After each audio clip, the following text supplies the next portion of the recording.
So what we're going to do, the team who is assembled in front of me here, what we're going to do in the next hour is to run through the nuances and approaches for percutaneous stone surgery in what we have called a maximalist versus minimalist approach. I will introduce briefly the speakers when we come to each couplet of talks, but Jonathan Glass has just asked me to emphasise that whilst there are some old faces, and I'm not sure who he was referring to specifically there, there are also, and most importantly, some younger, newer and fresher faces, as is part of the section of Endourology's Way. So some of whom I've just met. We're looking forward to a really great session. This is interactive with your voting on the app on your phone. And without much further ado, what I'm going to do is we're going to go through those now with questions. I've been asked by the techies specifically, I think you can answer questions ahead of time, which obviously we all like to plan ahead, but if you can stick to the rules and simply answer the one question at a time and do so after the prompt, that would be really helpful for them. So the first question is going to be, for your standard patient, whatever that is, do you favour a supine or prone approach? Answer now.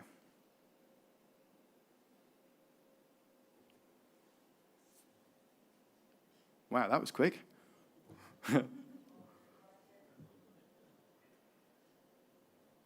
was almost instantaneous. Perfect. So 68 versus 31, it said. 68, 31. So your next question.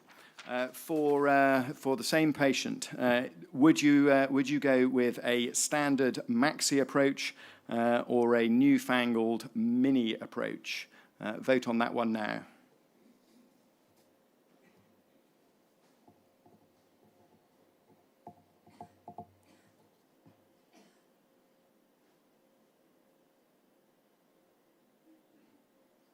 Standard 76, mini 20, 26, 75, 25. We'll call it a 3/4, 1/4. Next one. Do you prefer to leave a covering nephrostomy tube or, slightly unusual term, tubeless? Nephrostomy tube or tubeless? Vote on that one now.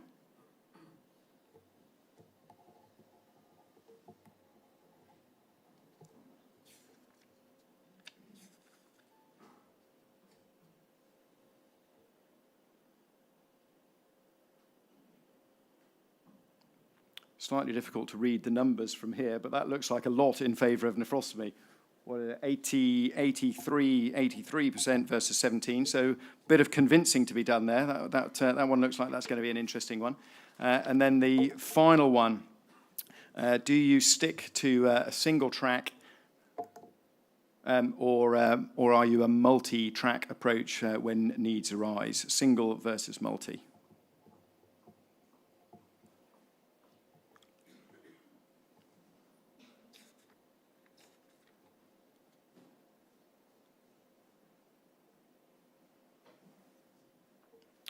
$41 for multi, so 59 for single.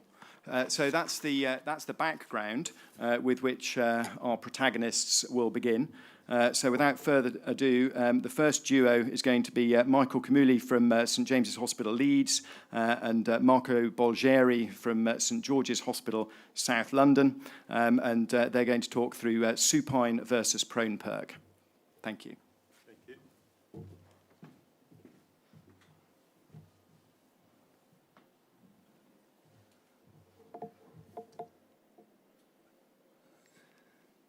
Could I have my talk up, please?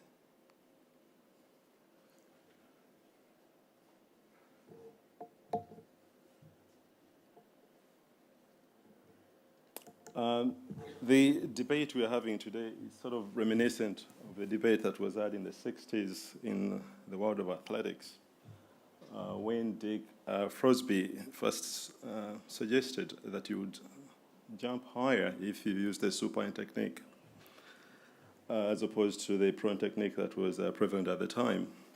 A lot of things were said of him, most of which I cannot repeat. But we now know that all the champion high jumpers are using the supine technique. And we all know that apart from the spinal surgery, there isn't really any other surgery that is done in the prone, and for good reasons. The way the prone came about to be the accepted positioning of patients for PCNL is really based on misconceptions that have since been proven to be inaccurate. We know that you're more likely to encounter the colon if you go through the prone position than if you went through the supine. And the expert opinion that you get better access to the PC system has also been disproved by evidence. And the reasons why some of us, I think around 20% of urologists have now moved away from the supine positioning as our primary positioning, many, some of which I've mentioned here. You need to turn the anesthetized patient through several positions, and that's a risky thing. There is increased hazard to the radiologist or urologist hands from the radiation. There's been a lot of books and a lot of papers written about the anesthetist problems they face with the patient prone. Access retrogradely is difficult if you have to use it, and there are more iatrogenic injuries when the patients are lying prone. And obviously, the one that scares all the anesthetists is if the airway was to be displaced when the patient is lying prone. On the other hand, supine presents you with the opportunity of easy positioning. You don't have to move the patient. You don't need as many staff as you would do. You use single draping. The operation is much quicker.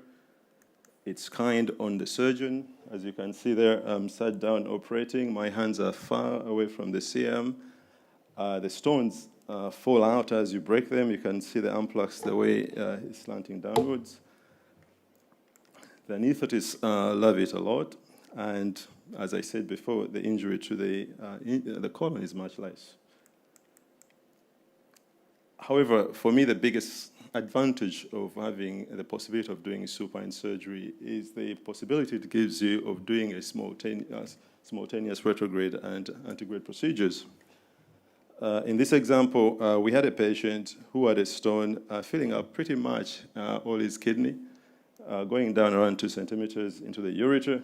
And what we did was the registrar who was working with me was doing the ureteroscopy and I was doing the nephroscopy. And it took us around 2 hours to clear the whole stones.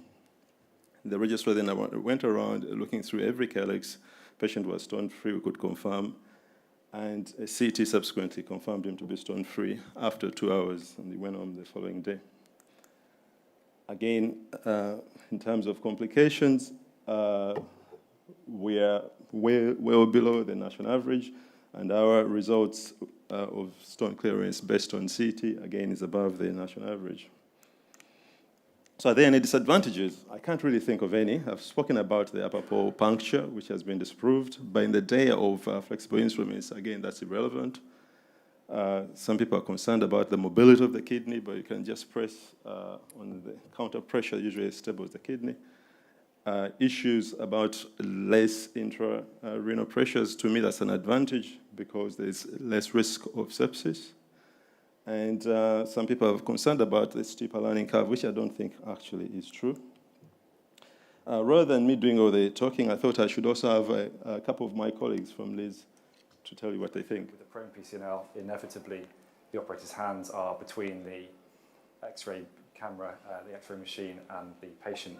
And keeping your hands out of the X-ray beam is sometimes difficult. With the supine PCNL, this is much easier to achieve, safer for the operator, and makes it quicker as well. The recent years we've done supine PCNLs, which I speak on behalf of most of the staff. You know, it's easier on us, easier on our backs, quicker procedure from start to finish, and you know, the changing over times, the move in the patient times. So I think we all agree that it is a much simpler, easier, less equipment operation.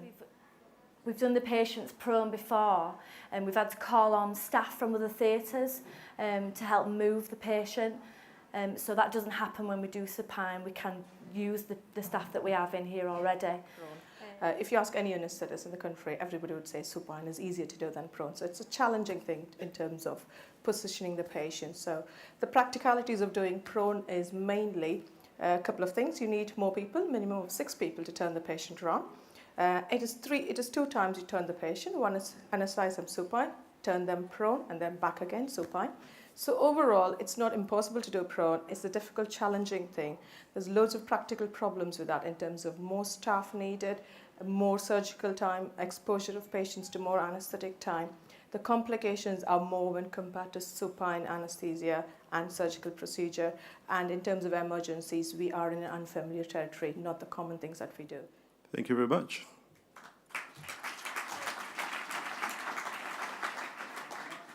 Nice technique to have some reinforcements in your corner during that. It was, so one-person debate, but with 3 seconds. But Marco, what have you got to say about that? What about prone perk? Good afternoon, everyone. And it's an honor to be here. Thank you for the invitation. So what have I got to say? Well, as endourologists, we do love innovation, technological development, etc. So we miniaturize, go for mini perk, lasers, etc. I'm not quite sure that doing the operation upside down is actually qualifying as a evolution, and I'll explain why. So I'm about, in the next 6 minutes, to defend an operation that was described even before I was born, and it has stood the test of time because it works brilliantly. The anatomical orientation of the kidney in the retroperitoneum makes the prone position ideal for access into the posterior calyces, and it will allow you to get into most of the collecting system with a shorter tract, a better access, and less mobility of the kidney during dilatation, as we heard, which is maybe one of the downsides of supine. I want to show you a case that we did at St. George's a couple of weeks ago, and you can see a large upper pole stone. We chose a supracostal approach here, directly into the upper pole calyx with a stone, a bullseye technique for puncture. Down we go in the ureter with a nice straight line, and that's a fluoroscopic image of the patient stone-free at the end of the operation. I think this is simple and effective. The promoter of supine perk will say that in this situation, as we heard, we can use flexes, you can, but especially you can approach the upper pole through the lower pole more easily with supine. But the evidence that they themselves quote is actually quite limited and shows a non-negligible risk of failure. I'd like to think of the case I've just shown you, done supine through the lower pole, a little bit like this guy trying to access the front seat of his car through the boot. As you can see, he's frustrated, he can't access the upper pole directly.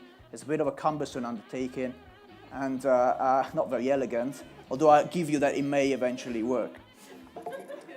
Let's get back to urology now.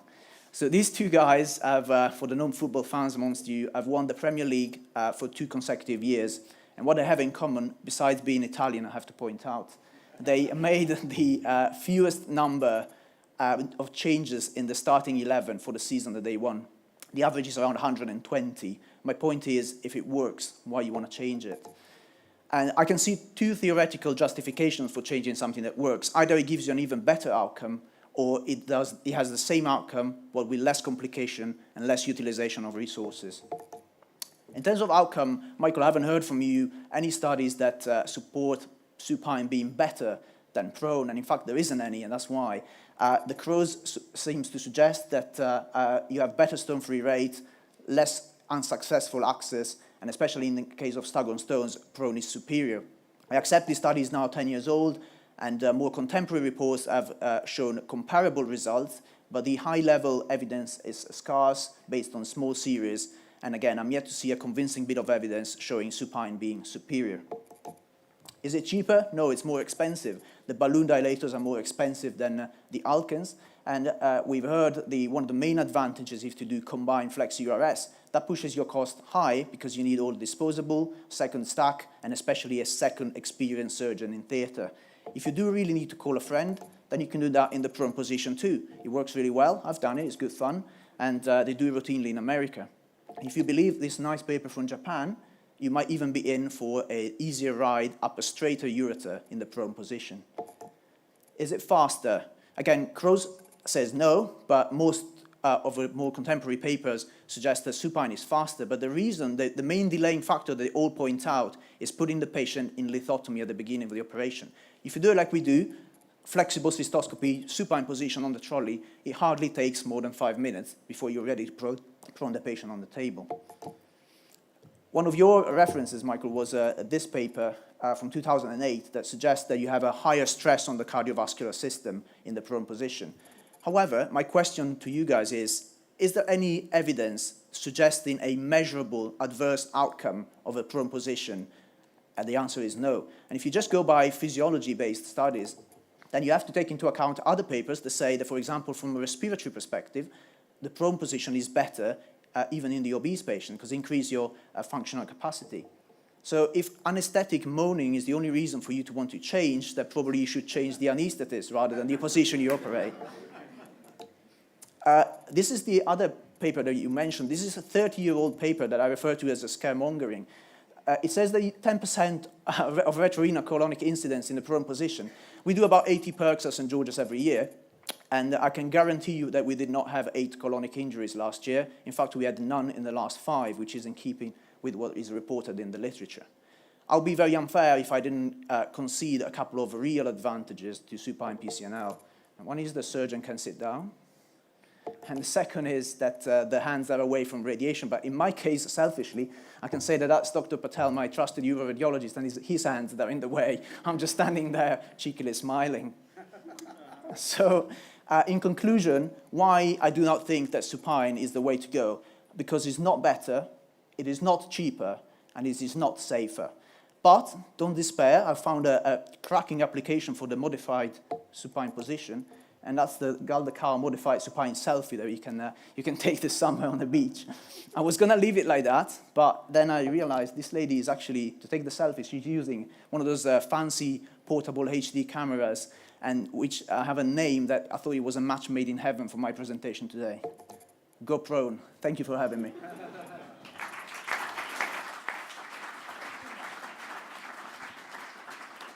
So if we can bring up the question again for the voting after that couplet of talks. So we need the do you favour a supine or prone approach question, if we can put that up.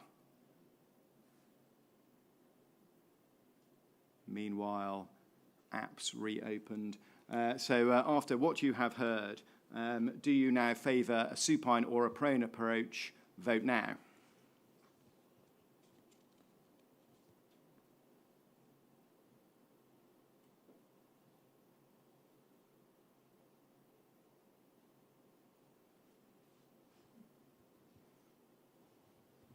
Okay, so that's the first part done. So the second part now is going to be Jonathan Glass from Guy's and St Thomas's and Zara Gal from Stepping Hill, and they are going to debate the maxi perk versus the mini perk.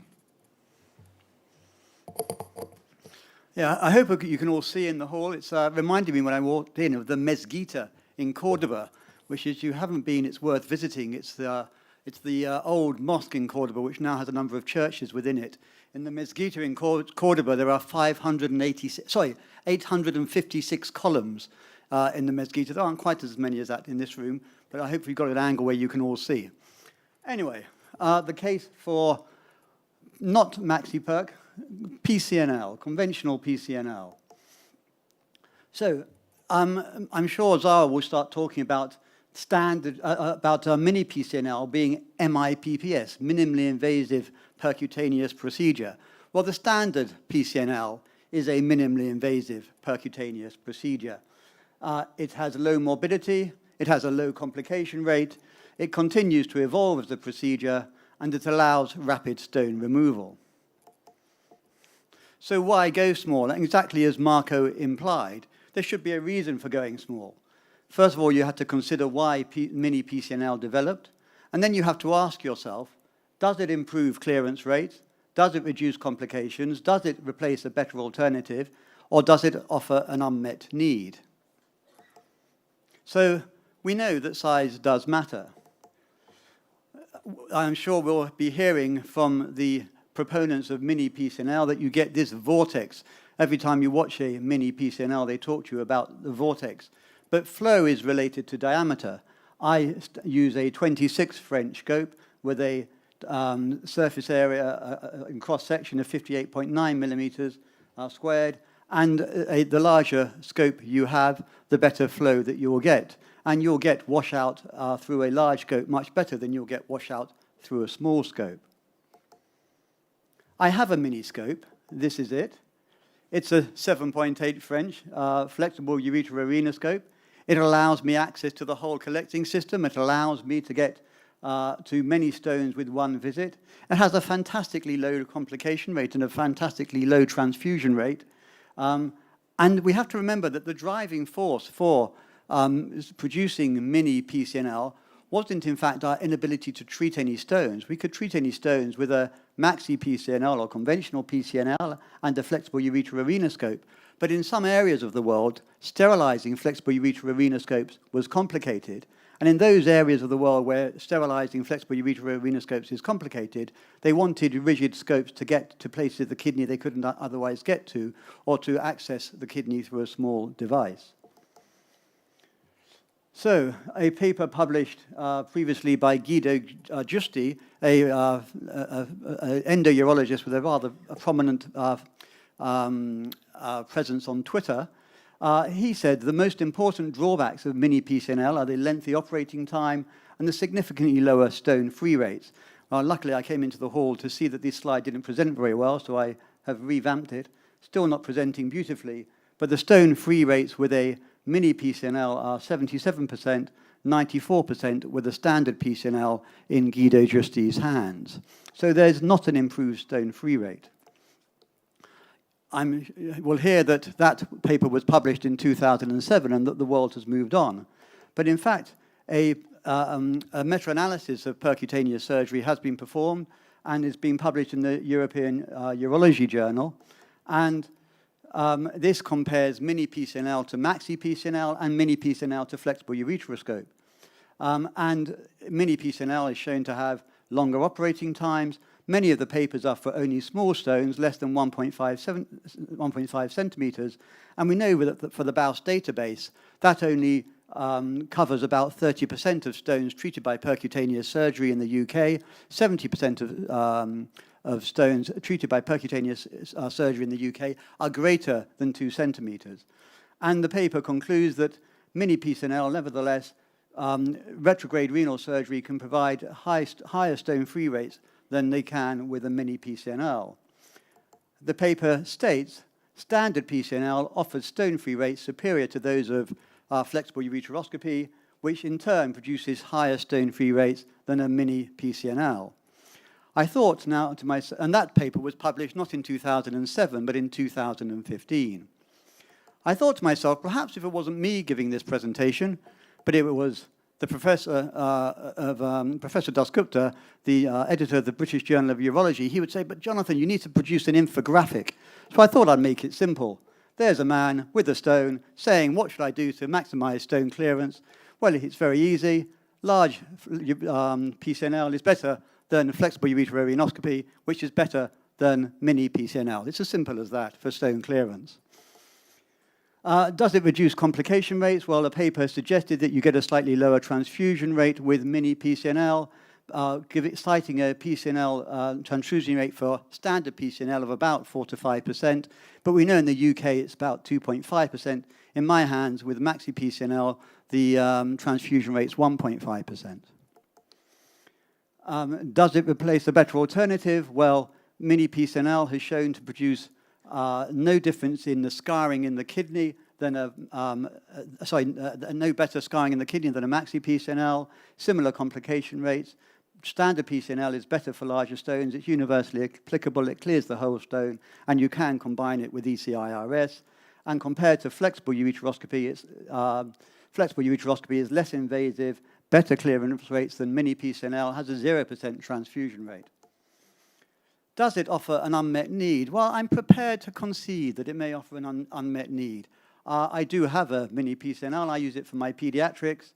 I use it occasionally for the awkward calyceal diverticulum but otherwise no. So standard PCNL is minimally invasive, has a low morbidity, has a low complication rate, so why go small? Mini PCNL was developed in areas of the world where they don't have access to flexible ureterovenoscopy and sterilization of flexible instruments. It doesn't improve clearance rates, it doesn't reduce complications, it doesn't replace a better alternative. It may, in certain circumstances, offer an unmet need. But actually, there's been a trend in this in the last number of years with another device that we all use. We all used to have bricks in our pockets when we had a mobile phone device. But I'm sure many of you will recognize the familiarity with what's happened to your mobile phone device, and this is what's happened. We started large, we went not small, but now we're large again. Thank you very much.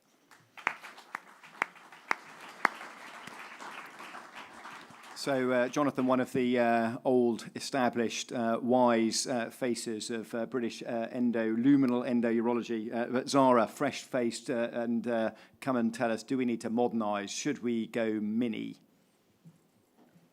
Well, it's quite a challenge to follow that, but I will do my best. I could have my talk up, please. So I'm Zara Gall. I'm a urologist at Stepping Hill Hospital in Stockport. I have to admit that up until about 18 months ago, I too was sceptical about the benefits of mini PCNL. Like my colleague, Jonathan Glass, I do believe that standard PCNL is minimally invasive. It's tried and tested, and it has excellent outcomes. So I was of the opinion that if you were going to use laser to fragment a stone, you may as well do a flexible URS. However, since I've started doing mini PCNLs, I'm a complete convert. So I hope to be able to persuade you today that this is an even better procedure. There isn't any agreed definition as to what constitutes a mini PCNL, but it's widely agreed to be a sheath size between 14 and 20 French. We use the Stort's kit with the MIP system, which comes in different sizes, but the one that I use is a 16.5 French sheath with a 12 French nephroscope. Once you've gained access in the standard fashion and have a wire down the ureter, you then use a single-step metal dilator. Either of these, we tend to use the one at the top, which has an accessory channel allowing you to insert a second wire. And this means that you end up with your safety wire outside the 16.5 French sheath, so it's not taking up useful space. The other benefit of this single-step dilator, of course, is that you're not using a balloon, which is an expensive consumable. So why is doing a mini PCNL not just like doing a flexible URS? Well, you do have higher flow irrigation in a low pressure system, so you have excellent views, and you can therefore use much higher laser settings and fragment the stone very quickly. The large fragments really do follow the scope out using the vortex principle, which isn't mumbo jumbo, it does actually work. And the small dust is all washed out by high flow irrigation. So a mini PCNL truly is an alternative to a maxi PCNL and not just a different way of doing a flexi URS, where invariably if you're treating a large stone with flexi URS, you do end up with a beach of dust, which may wash out if you've got good drainage, but of course if you're looking at a stone in a dependent, narrow-necked calyx or in a calyceal diverticulum, then that dust doesn't wash out and does lead to a higher recurrence rate. So I hope that this is a short video. Sorry, it's not very good quality. Oh, it's not actually working. Oh. Anyway, the aim of the video is to show that as soon as you have a stone fragment that's small enough, it literally jumps into the sheath, sticks onto the end of the scope and is extracted without needing to use any baskets or graspers. Sorry, the videos aren't running properly. But once again, the stone is sort of sticking onto the end of the sheath, really trying to make its way into the sheath because of the mechanics of the flow. And as soon as a fragment is small enough, it will come into the sheath, as you can see there, sticks onto the end of the scope, and the stone extraction is really very straightforward. So apart from my enthusiasm, what evidence is there? So I'm trying to look at recent papers, so not from 2007, but this is from 2015, meta-analysis, which looked at 8 randomized controlled trials and a total of 749 patients. So if we look at the middle column first, there's no statistical difference in stone-free rate. That was the most important factor. In fact, the mini group did have a slightly higher stone-free rate, but it didn't reach statistical significance. There was also no difference in post-operative fever. But if you look at the left-hand column, mini PCNL group had less blood loss, lower transfusion rate, shorter length of stay, and less pain. If you look at the right-hand column, standard PCNL did have a slightly shorter operative time. But looking at the different RCTs, this was only the case in those RCTs that included very large stone sizes. So since then, also in the last couple of years, these two RCTs have been published. The first one is looking at larger stones. So these are all stones over 3 centimetres. And again, it concluded no difference in stone-free rate. For these larger stones, the standard PCNL did have a shorter operative time, but the mini PCNL group had a shorter length of stay. The second one is looking at a slightly smaller stone, so 2 to 3 centimetres, randomised 75 patients to each arm, and once again there was no difference in stone-free rate. There was, in this group, because they're slightly smaller stones, no significant difference in operative time either. But importantly, there was significantly less blood loss and significantly lower transfusion rate. So, in summary, compared to a standard PCNL, mini PCNL has less blood transfusion due to less blood loss, less analgesic requirements, less nephrostomy insertion, and therefore shorter length of stay, but equivalent stone clearance. So, given that the kidney obviously receives up to 25% of the cardiac output at rest, and bleeding is one of the significant risks of PCNL. And given that we've demonstrated equivalence in terms of stone clearance, surely we should be using smaller tracts to make the procedure even safer. Or, of course, we could continue to use large instruments and have lots of blood loss, like this. Apologies. Thank you. Glasses. Well, I think that's okay. So we're just going to bring up again the voting slides. So for this one again, so it was 75% favouring a standard, but now to be known as MaxiPerk, versus 25 for MiniPerk. Having heard what you have just heard, vote now.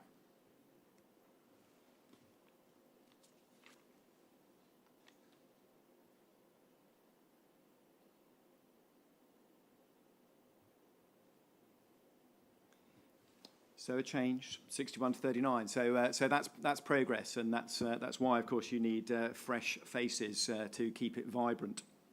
So moving on to the third part. The third part then is Sean Allen from University College Hospital debating against Simon McKee from Eastbourne, and they're going to talk about putting in a nephrostomy versus the concept of being, inverted commas, tubeless. Good afternoon, everybody. Of all the procedures we routinely perform as endourologists, we're all aware that PCNL carries more risk with it. The stakes are high. So we need to concentrate on minimising our risk for our patients and making safety the first priority above everything else.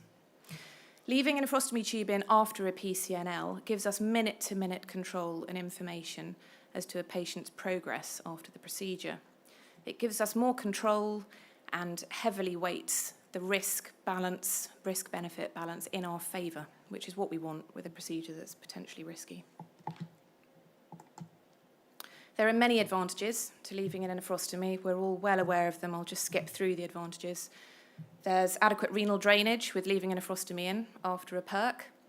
Depending on the diameter of the tube that's left in, there's also compression of the tract that can decrease tract bleeding.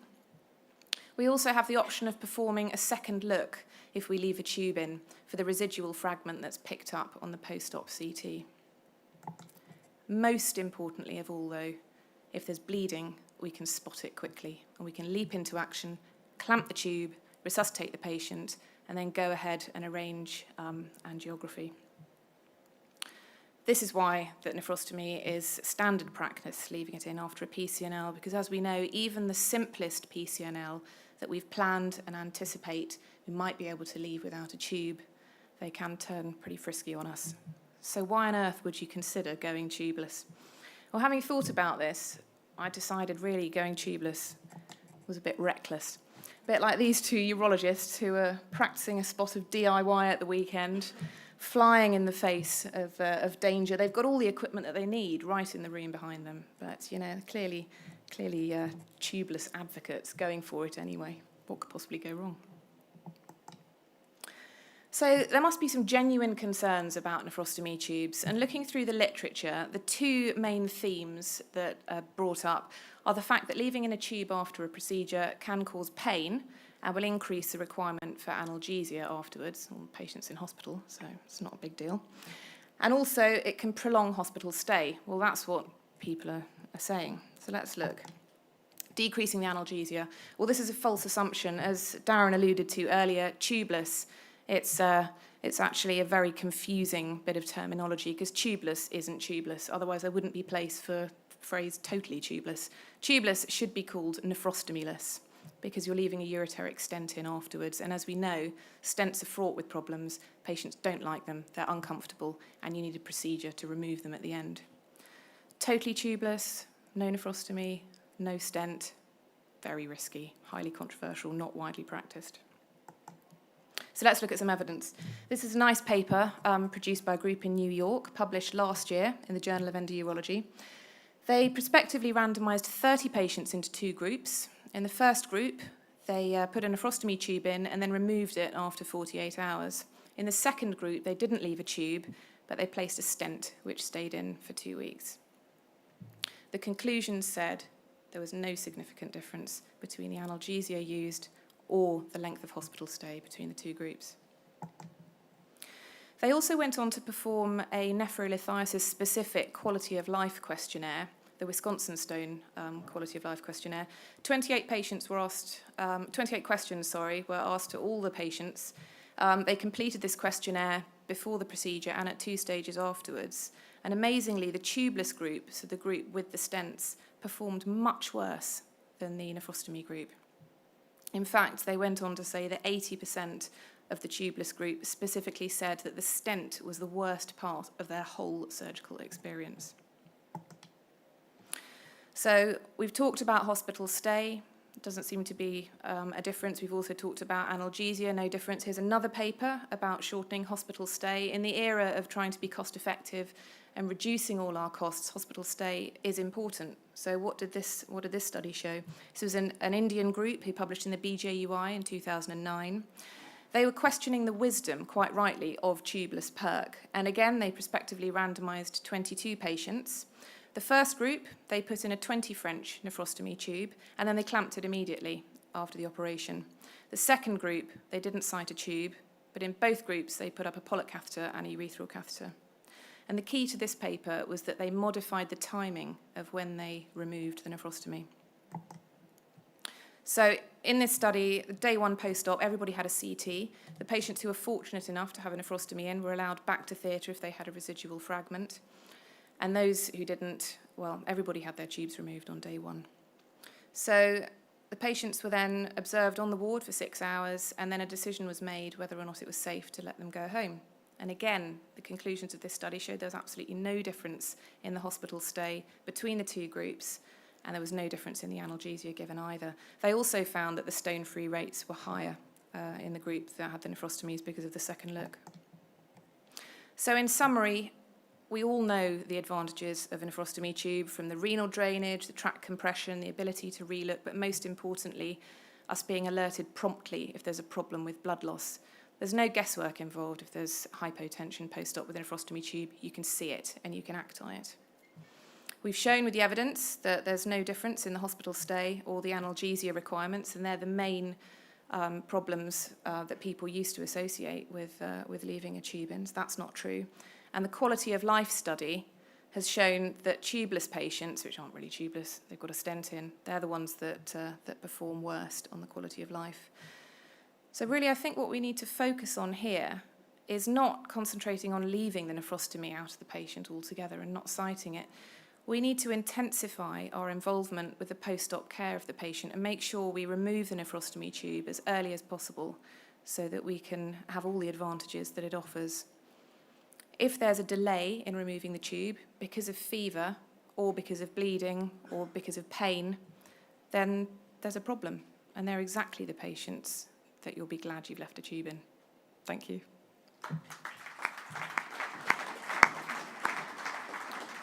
So Simon, is going, let's call it nephrostomyless, and then we'll say what it is going nephrostomyless really as reckless as using a circular saw on the back of your body as the operating table, or is there some merit in it? Well, I hope to convince everyone today, and it's a great honour to address so many stone busters in one room, that tubeless PCNL is the way ahead. So what is tubeless? Well, Sian's already elucidated to that. No nephrostomy, no stent, no catheter. Well, tubeless to me is no nephrostomy and no stent. But we've seen some evidence today saying that stents are horrible. So in my view, go tubeless. No nephrostomy, no stent, and a lot of the time, no catheter either. Why is this an important question? I think when I was thinking about why we're doing this talk today, it comes back to the previous debate about tract size as well. The pendulum's swinging back towards PCNL for stones of less than 2 centimetres. I think the dogma of PCNL for bigger than 2 centimetres and flexible ureterorhinoscopy for less than 2 centimetres is now becoming a very shady area, and it's up for debate. PCNL isn't one operation through a big 30 French morbid track. I think PCNL now offers a range of tract sizes, and it's more a normal distribution of procedures. There's new technology coming out, which we've already seen, ranging from Ultra Mini or the MIP kit from Storz. And I think we are recognising better stone-free rates with PCNL than for flexible ureterorhinoscopy. We've all looked into a kidney with a flexible ureterorhinoscope where it starts to bleed and there's bits of stone everywhere, and we're never going to get clearance. They end up with a stent and a second procedure. I think PCNL offers real options for this in the future in getting early stone-free. And with reduction in tract size, we're seeing reduced complications as well. So this is the real underlying issue, I think. But why go tubeless? I think tubeless is a key element in this discussion and the shift towards PCNL for the smaller stones. But of course, tubeless can be used for larger, more complex stones as well. There's reduced pain going tubeless, quicker recovery, shorter hospital stay, and no increased complications. And remember, this is totally tubeless. We're not comparing nephrostomies and stents here, because both tubes carry their problems. But tubeless patients have all of these benefits. So I looked at the evidence as well. I didn't just pick out a couple of papers. I managed to track down about 6 full analyses from the literature, 7 to 24 papers reviewed, 400 to 1,350 patients. All of the evidence consistently shows reduced hospital stays, reduced urine leaks, reduced analgesia requirements, reduced return to normal activity, and reduced costs as well. And is taking the tubes out or not putting any tubes in, is that compromising these patients at all? Similar operative times, similar hemoglobin post-operatively, and similar stone-free rates between tubed and tubeless procedures. I'm not just trying to go and convince people based on the evidence that is out there. So I've got some sort of local evidence from our series down in Eastbourne. So just plucked out the information off the BAUS data set, which is our excellent resource, I think, and looked at 3 years' data from Eastbourne. 310 patients, 75% simple Glasgow stones, Guy's stone score 1 and 2 stones, but 25% still complex 3 and 4 score stones. So we've got about 85% tubeless rate, good stone-free rates 90%, low sepsis rates 2%, hospital stays good, so 85% home in 1 to 3 days. We've got an average stay of about 1 day. Transfusion rates are low, 0.6%. So is a tube stopping bleeding? I may contest that. I'm never saying never. I'm never going to say there's never a place for a nephrostomy tube. But I've listed down the left-hand side some of the indications for tubes. The first one, I think, is tradition.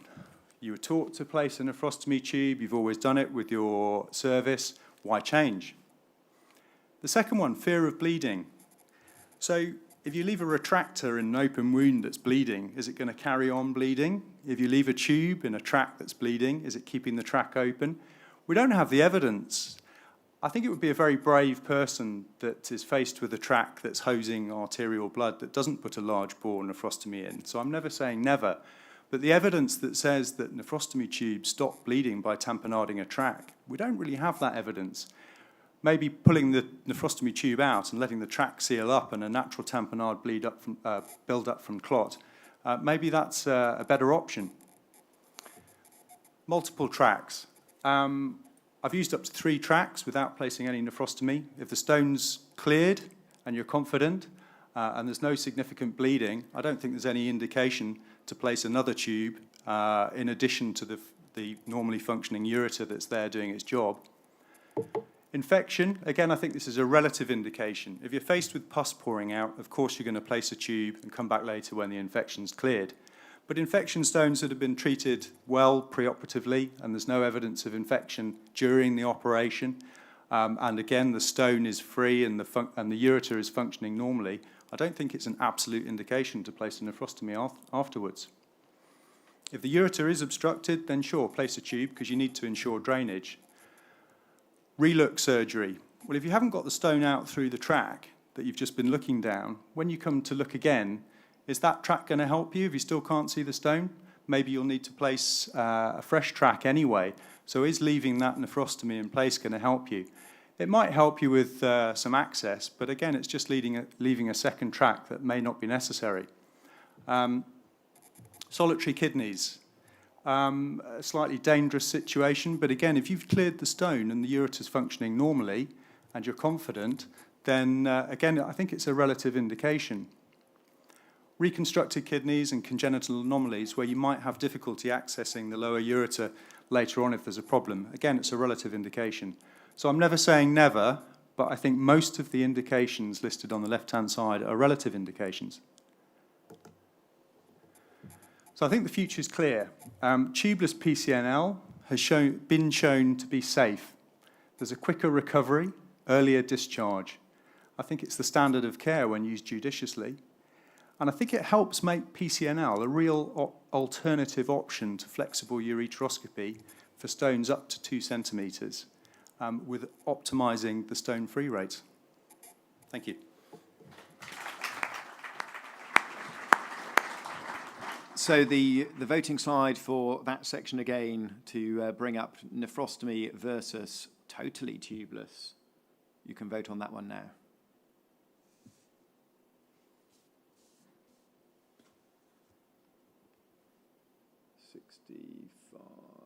Ooh, 63, 30, 62, 38. Okay, so into the final leg. The final leg being held by Ben Turney from Oxford and Subbu Subramaniam from Birmingham. Is it a one-trick pony, a one-track perk versus a multi-track perk? Ben. Thank you very much. Good afternoon, everyone. This is the final phase. I'm going to talk about the single track access, and perhaps slightly unusually, I'm going to also concede that single track's not always going to be possible. So this case, I think exemplifies it well. You can see here on the plain X-ray, large stone burden. Many or all of the calyces filled with stone, narrow infundibula. And also, if you look in the lateral view here, you can see both anterior and posterior stones. It'd be very difficult to access all of these calyces through a single puncture.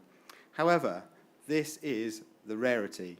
And what I'd like to show you in the next few minutes is just how you can reduce the number of times where you might need to do a multiple track access. So first of all, let's look at what you're doing. This data published earlier this year looked at 5,211 PCNL procedures in this country over this period of 6 years, and only a very small amount, 5 to 7%, are being done with multiple tracks, either by the radiologist or the urologist. So the vast majority of procedures in this country are being done with single tracks. And why is that? Well, if you look at other big series like the Cruz series with 5,800 patients in it, this is the distribution of stones that are being operated on by PCNL. with 45% of them in the lower pole only, 16% in the interpolar region and 16% in the upper pole. All of these would be amenable to a single track for a single calyx stone. Only 27% of PCNLs were performed for staghorns in this series. So these are the more difficult or more challenging ones that you might think need an additional access. So how do we get to all of the calyces? Well, we've got to think about the 3D structure again, and these sort of reconstructions, and we're now looking at the age of 3D printing, and we're seeing more and more of this to planning surgery in oncology. Maybe we should be thinking about this also for endourology procedures. But if you go back to your anatomy textbook, the kidney, the upper pole of the kidney is more medial and more posterior, and this means that if you come in through the upper pole of the kidney, the so-called Santa Claus route means that if you come in through the roof, you can access all of the calyces below it through that upper pole puncture due to the anatomy orientation of the kidney. And so in this 3D sort of reconstruction, you can see that coming in here through the upper pole will actually give you access to all of the calyces, so you don't need to make multiple punctures to get a large stone out of a kidney if you go through this route. If you do, or if you're forced to come through an interpolar calyx, then there are adjuncts which allow you to get out of trouble. So in this patient, we come through the middle calyx here due to anatomical restrictions, but if you get out your flexible scope, you can access all of the lower pole calyces and indeed all of the upper pole as well. And with its adjunct, you can really access the whole kidney through a single track. And then the final aspect of it is safety. If you look at the rare but significant complications of PCNL, we've talked and heard about bleeding as a main complication, and the others really relate to damaging the adjacent structures. Every time you make a puncture, you're putting the patient through this risk. So surely you'd want to do as few punctures as possible to avoid these risks. It's difficult because the rate of transfusion, the rate of bleeding is relatively low in PCNL, but there are several papers showing that there is increased bleeding and transfusion rates if you perform multiple punctures. And clearly all of these other risks, damage to adjacent structures, the more punctures you make, the more likely you are to damage them. So to summarize, the distribution of stones in the kidney for PCNL means that we usually only need one track. With anatomical explanations and access coming in through the superior pole of the kidney, you can usually access most of the kidney. Flexible scopes allow you as an adjunct to get to all the other calyces you need to. And safety is an issue, and a single puncture reduces your risk of complications. So to use a Jonathan Glass infographic, this is summarizing it. Thank you very much.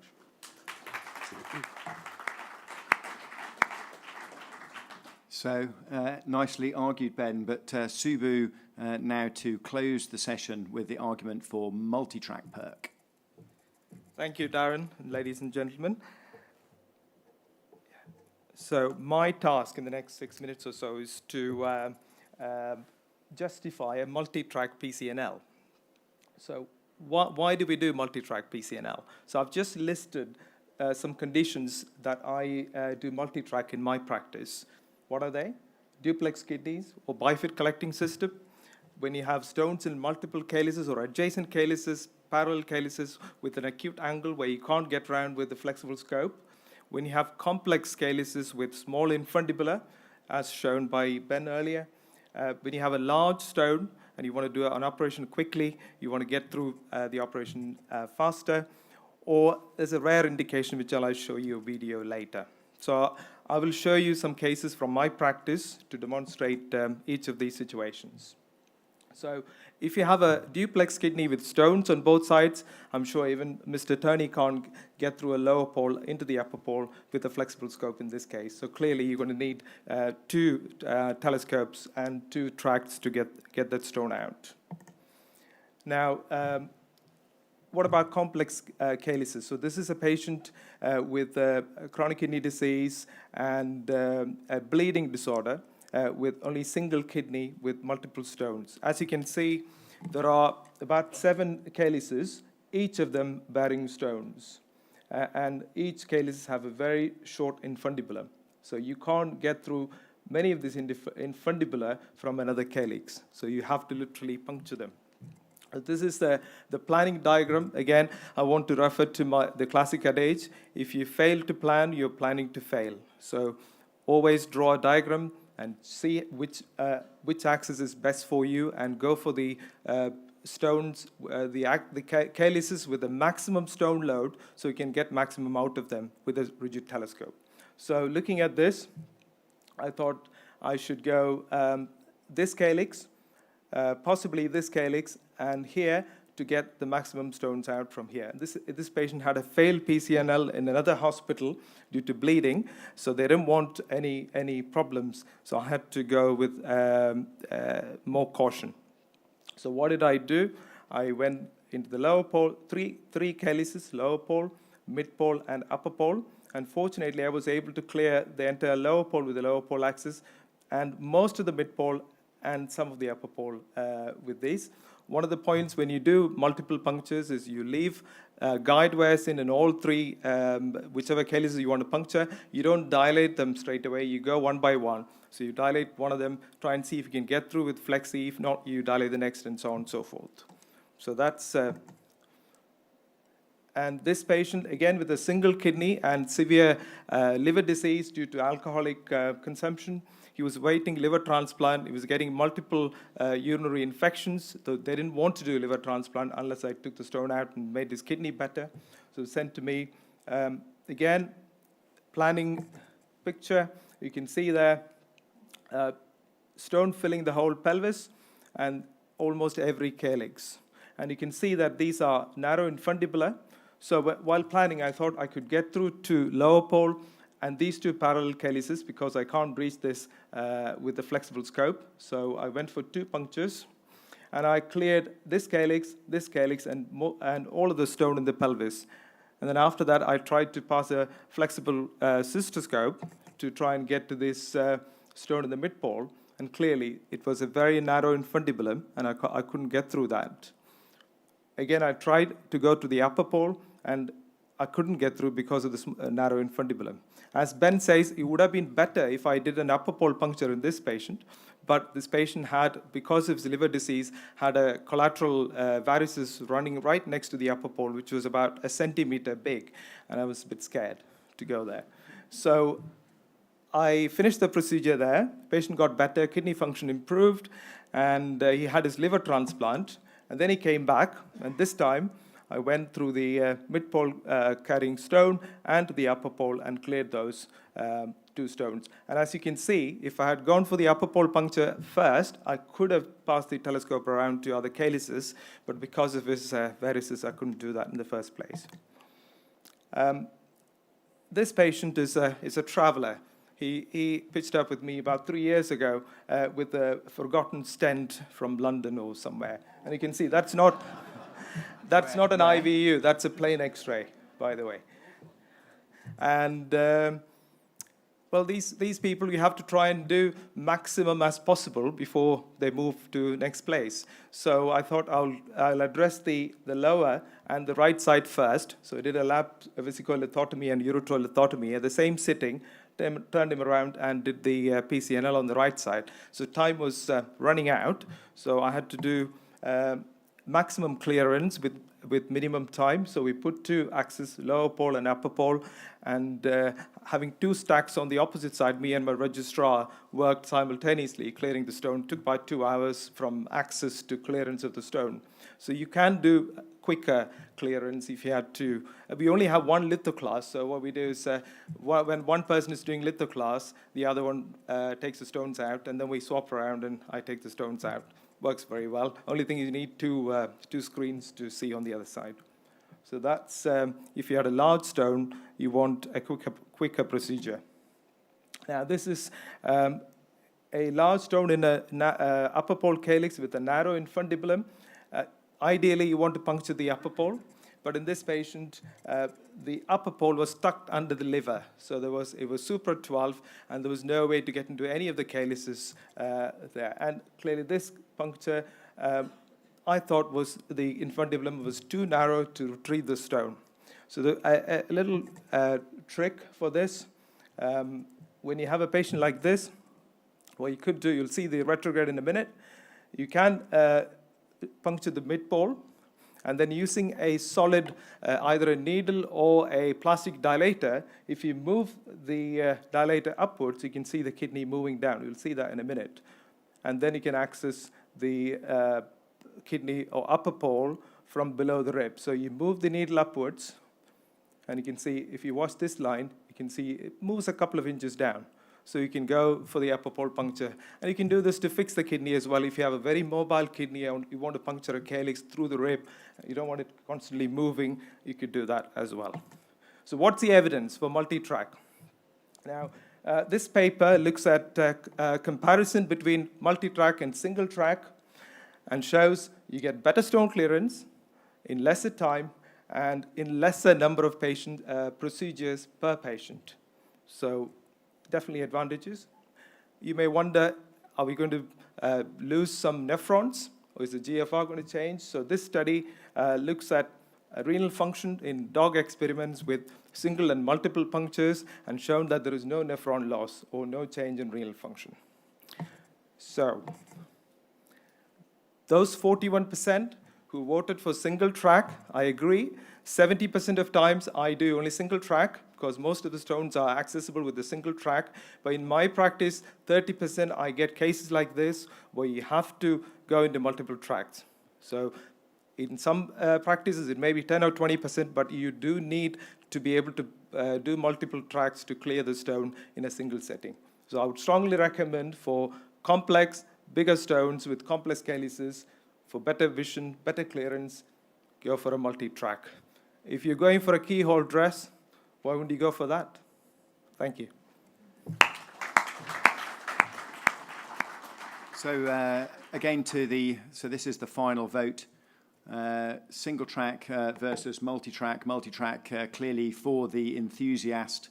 If some of those cases make Subu feel slightly nervous, then we should all feel very nervous. But vote on this last one, vote now.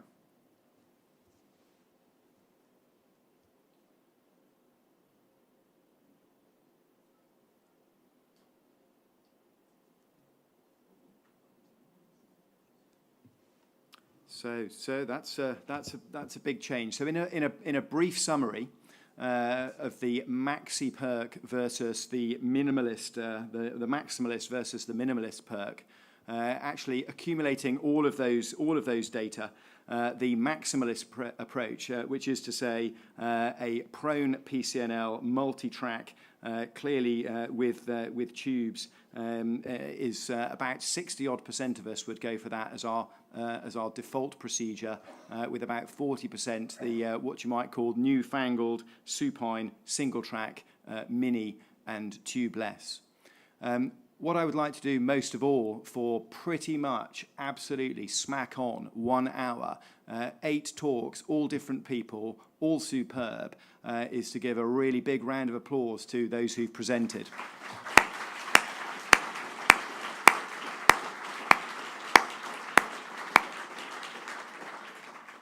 Have an excellent rest of BAUS.